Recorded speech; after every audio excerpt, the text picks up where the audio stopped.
ಬಾಗೇಪಲ್ಲಿ ತಾಲೂಕು ಮಟ್ಟದ ಕೃಷಿ ಮತ್ತು ಜಲಾನಯನ ಅಭಿವೃದ್ಧಿ ಇಲಾಖೆಯಿಂದ ಪಾತಪಾಳ್ಯ ಹೋಬಳಿಯ ತೋళ్ಲಪಲ್ಲಿ ಗ್ರಾಮ ಪಂಚಾಯಿತಿ ವ್ಯಾಪ್ತಿಯ ಕೋಲಾರಪಲ್ಲಿ ಮಧ್ಯಮದೇವಿ ದೇವಾಲಯದ ಆವರಣದಲ್ಲಿ ದೀಪ ಬೆಳಗಿಸುವ ಕಾರ್ಯಕ್ರಮ ಆಯೋಜಿಸಲಾಗಿತ್ತು.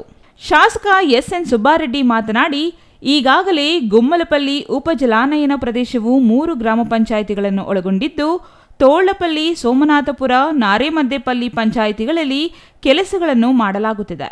ವೈಜ್ಞಾನಿಕ ಭೂಸಂಪನ್ಮೂಲ ಸಮೀಕ್ಷೆ ಕೈಗೊಂಡು ಡಿಜಿಟಲ್ ಪೋರ್ಟಲ್ನಲ್ಲಿ ಮಾಹಿತಿ ಕ್ರೋಢೀಕರಿಸುವುದು, ಕೃಷಿ ಹೊಂಡ, ತುಂತುರು ನೀರಾವರಿ, ಮಣ್ಣು ನೀರು ಸಂರಕ್ಷಣೆಗಾಗಿ ಬದುಗಳ ನಿರ್ಮಾಣ, ಚೆಕ್ ಡ್ಯಾಂ, ತೋಟಗಾರಿಕೆ ಗಿಡಗಳು, ಅರಣ್ಯ ಗಿಡಗಳು, ಮಹಾಗಣಿ ಇನ್ನೂ ಹಲವಾರು ಕೆಲಸಗಳನ್ನು ಮಾಡಲಾಗುತ್ತಿದೆ ಎಂದರು. ಈ ಭಾಗದ ರೈತರು ಈ ಕಾರ್ಯಕ್ರಮವನ್ನು ಸದುಪಯೋಗಪಡಿಸಿಕೊಳ್ಳಬೇಕೆಂದು ತಿಳಿಸಿದರು. ಇನ್ನು ಈ ಸಂದರ್ಭದಲ್ಲಿ ರೈತರಿಗೆ ಟ್ರ್ಯಾಕ್ಟರ್, ಕಲ್ಟಿವೇಟರ್ಗಳು, ಶಾಲೆಗಳಿಗೆ ಡೆಸ್ಕ್, ಸಿಮೆಂಟ್ ಬೆಂಚ್, ದನಗಳನ್ನು ಎತ್ತುವ ಸಾಧನಗಳು, ತುಂತುರು ಹನಿ ನೀರಾವರಿಯ ಸಲಕರಣೆಗಳನ್ನು ನೀಡಲಾಯಿತು.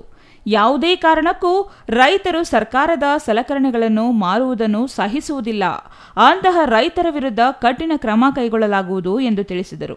ಇನ್ನು ಈ ಸಂದರ್ಭದಲ್ಲಿ ಚಿಕ್ಕಬಳ್ಳಾಪುರ ಜಂಟಿ ಕೃಷಿ ನಿರ್ದೇಶಕ ಜಾವೀದ್ ನಸೀಂ ಖಾನ್, ಉಪನಿರ್ದೇಶಕರು ಚಿಂತಾಮಣಿ ವಿಭಾಗ ಮಂಜುಳಾ, ಎನ್ಬಿಎಸ್ಎಸ್ ಮತ್ತು ಎಲ್ಯುಪಿಯು ಹಿರಿಯ ವಿಜ್ಞಾನಿ ರಾಜೇಂದ್ರ ಹೆಗಡೆ, ಸಹಾಯಕ ಕೃಷಿ ನಿರ್ದೇಶಕರು ಬಾಗೇಪಲ್ಲಿ ಲಕ್ಷ್ಮಿ, ಗಂಗಾಧರ ರೆಡ್ಡಿ ಮತ್ತಿತರರು ಹಾಜರಿದ್ದರು. Subbu, CTV news, Bagepalli.